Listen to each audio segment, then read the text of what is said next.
Oo, pamilya ko kayo, pero hindi ko kayo maramdaman na pamilya ko. Alam niyo na may problema ako, di ba?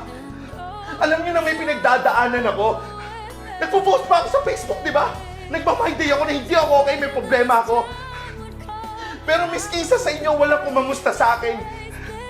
Wala man lang miss isa sa inyo nagtanong sa akin kung kaya ko pa ba? Okay lang ba ako kung kinakaya ko pa ba? Meron ba? Ha? Meron? Di ba wala naman? Kasi kakamustahin nyo lang ako pag may kailangan kayo. Doon nyo lang ako maaalala pag bayaran, pag kailangan nyo ng pera, pag kailangan nyo ako. Pero paano naman pag kailangan ko kayo?